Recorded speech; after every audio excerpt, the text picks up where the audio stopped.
بسم الله الرحمن الرحيم. الرحمن علم القرآن، خلق الإنسان علمه البيان. الشمس والقمر بحسبان، والنجم والشجر يسجدان. والسماء رفعها ووضع الميزان، ألا تطغوا في الميزان. وأقيموا الوزن بالقسط ولا تخسروا الميزان. والأرض وضعها للأنام، فيها فاكهة والنخل ذات الأكمام، والحب ذو العصف والريحان.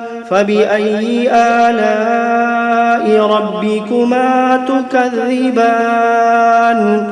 خلق الإنسان من صلصال كالفخار، وخلق الجان من مارج من نار. فبأي آلاء ربكما تكذبان؟ رب المشرقين ورب المغربين. فبأي آلاء ربكما تكذبان؟ مرج البحرين يلتقيان، بينهما برزخ لا يبغيان. فبأي آلاء ربكما تكذبان؟ يخرج منهما اللؤلؤ والمرجان. فبأي آلاء ربكما تكذبان؟ وله الجوار المنشآت في البحر كالأعلام. فبأي آلاء ربكما تكذبان؟ كل من عليها فان، ويبقى وجه ربك ذو الجلال والإكرام. فبأي آلاء ربكما تكذبان؟ يسأله من في السماوات والأرض كل يوم هو في شأن. فبأي آلاء ربكما تكذبان؟ سنفرغ لكم أيها الثقلان. فبأي آلاء ربكما تكذبان؟ يا معشر الجن والإنس إن استطعتم أن تنفذوا من أقطار السماوات والأرض فانفذوا، لا تنفذون إلا بسلطان. فبأي آلاء ربكما تكذبان؟ يرسل عليكما شواظ من نار ونحاس فلا تنتصران. فبأي آلاء ربكما تكذبان؟ فإذا انشقت السماء فكانت وردة كالدهان. فبأي آلاء ربكما تكذبان؟ فيومئذ لا يسأل عن ذنبه إنس ولا جان. فبأي آلاء ربكما تكذبان؟ يعرف المجرمون بسيماهم فيؤخذ بالنواصي والأقدام. فبأي آلاء ربكما تكذبان؟ هذه جهنم التي يكذب بها المجرمون يطوفون بينها وبين حميم آن فبأي آلاء ربكما تكذبان ولمن خاف مقام ربه جنتان فبأي آلاء ربكما تكذبان ذواتا أفنان فبأي آلاء ربكما تكذبان فيهما عينان تجريان فبأي آلاء ربكما تكذبان فيهما من كل فاكهة زوجان فبأي آلاء ربكما تكذبان متكئين على فرش بطائنها من استبرق وجنى الجنتين دان فبأي آلاء ربكما تكذبان فيهن قاصرات الطرف لم يطمثهن إنس قبلهم ولا جان فبأي آلاء ربكما تكذبان كأنهن الياقوت والمرجان فبأي آلاء ربكما تكذبان هل جزاء الإحسان إلا الإحسان فبأي آلاء ربكما تكذبان ومن دونهما جنتان فبأي آلاء ربكما تكذبان مدهامتان فبأي آلاء ربكما تكذبان فيهما عينان نضاختان فبأي آلاء ربكما تكذبان فيهما فاكهة ونخل ورمان فبأي آلاء ربكما تكذبان فيهن خيرات حسان فبأي آلاء ربكما تكذبان حور مقصورات في الخيام فبأي آلاء ربكما تكذبان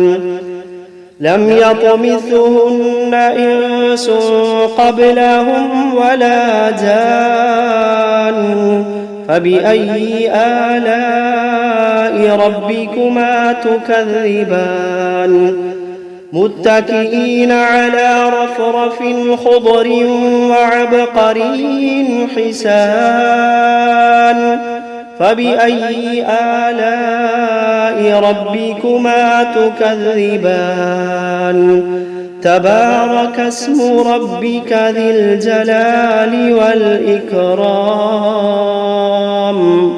بسم الله الرحمن الرحيم تبارك الذي بيده الملك وهو على كل شيء قدير الذي خلق الموت والحياة ليبلوكم أيكم أحسن عملا وهو العزيز الغفور الذي خلق 7 سماوات طباقا ما ترى في خلق الرحمن من تفاوت فارجع البصر هل ترى من فطور ثم ارجع البصر كرتين ينقلب إليك البصر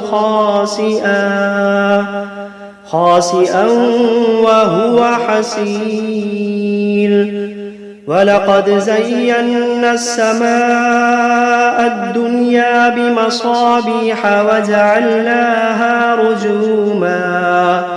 وجعلناها رجوما للشياطين وأعتدنا لهم عذاب السعير وللذين كفروا بربهم عذاب جهنم وبئس المصير إذا ألقوا فيها سمعوا لها شهيقا وهي تفور تكاد تميز من الغيظ كلما ألقي فيها فوج سألهم خزنتها ألم يأتكم نذير قالوا بلى قد جاءنا نذير فكذبنا وقلنا ما نزل الله من شيء إن أنتم إلا في ضلال كبير وقالوا لو كنا نسمع أو نعقل ما كنا في أصحاب السعير فاعترفوا بذنبهم فسحقا لأصحاب السعير إن الذين يخشون ربهم بالغيب لهم مغفرة وأجر كبير وأسروا قولكم أو اجهروا به إنه عليم بذات الصدور ألا يعلم من خلق وهو اللطيف الخبير ألا يعلم من خلق وهو اللطيف الخبير هو الذي جعل لكم الأرض ذلولا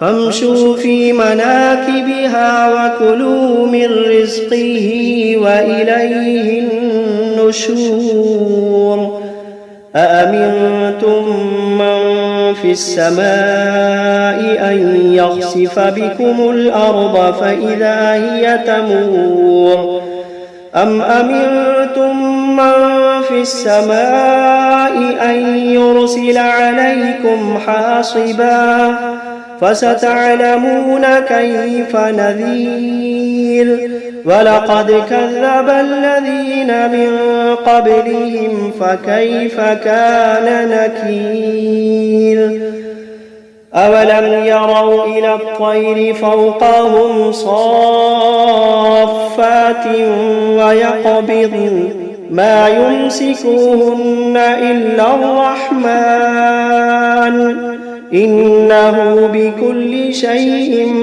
بصير أمن هذا الذي هو جند لكم ينصركم من دون الرحمن إن الكافرون إلا في غرور أمن هذا الذي يرزقكم إن أمسك رزقه بل لجوا في عتو ونفور أفمن يمشي مكبا على وجهه أهدى أمن يمشي سويا على صراط مستقيم قل هو الذي أنشأكم وجعل لكم السمع والأبصار والأفئدة قليلا ما تشكرون قل هو الذي ذرأكم في الأرض وإليه تحشرون ويقولون متى هذا الوعد إن كنتم كنتم صادقين قل إنما العلم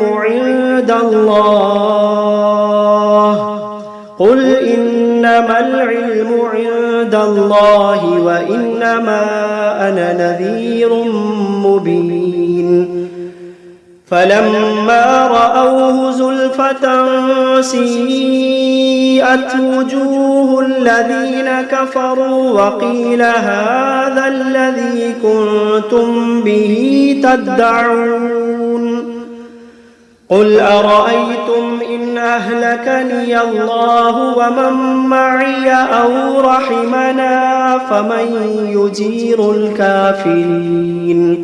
فمن يجير الكافرين من عذاب أليم قل هو الرحمن آمنا به وعليه توكلنا فستعلمون من هو في ضلال مبين قل أرأيتم إن أصبح ماؤكم غورا فمن يأتيكم بماء معين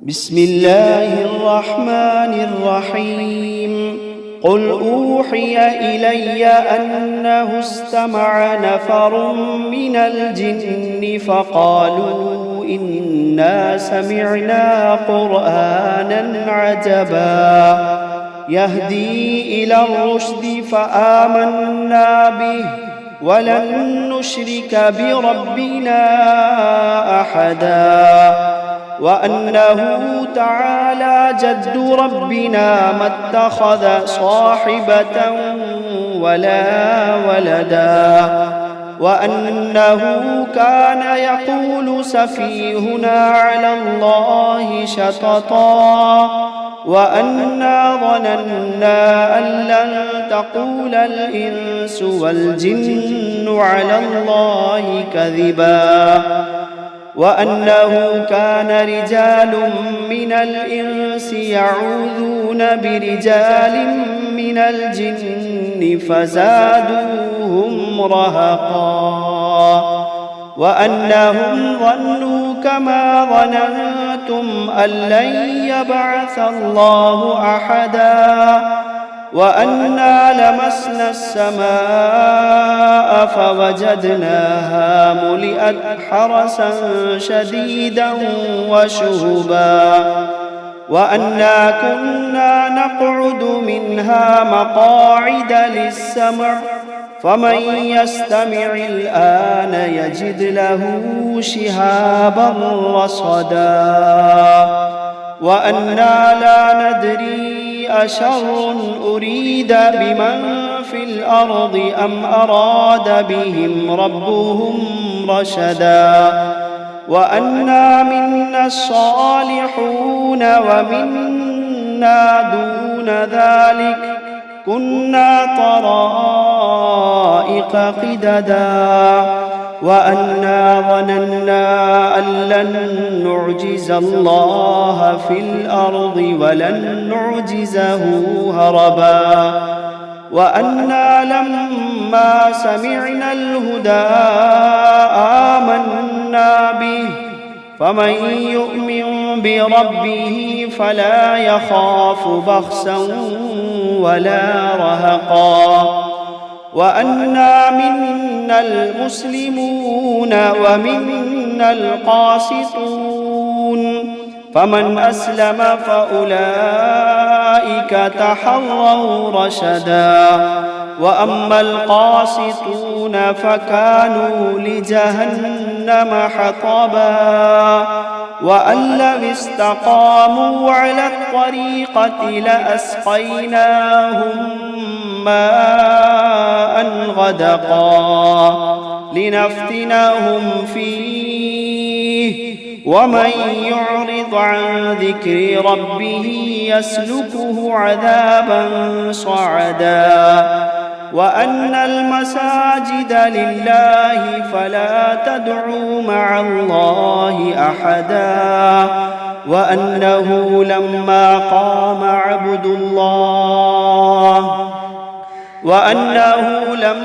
قام عبد الله يدعوه كادوا يكونون عليه لبدا. قل إنما أدعو ربي ولا أشرك به أحدا. قل إني لا أملك لكم ضرا ولا رشدا. قل إني لا أملك لكم ضرا ولا رشدا.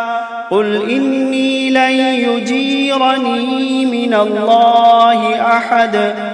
قل إني لن يجيرني من الله أحد ولن أجد من دونه ملتحدا إلا بلاغا من الله ورسالاته ومن يعص الله ورسوله فإن له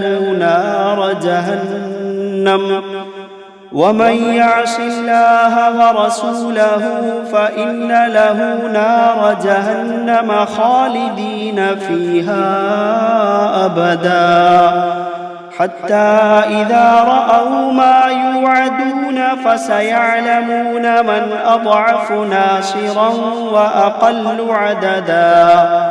قل إن أدري أقريب ما توعدون أم يجعل له ربي أمدا. عالم الغيب فلا يظهر على غيبه أحدا إلا من ارتضى من رسول فإنه يسلك من بين يديه ومن خلفه رصدا ليعلم أن قد أبلغوا رسالات ربهم وأحاط بما لديهم وأحصى كل شيء عددا.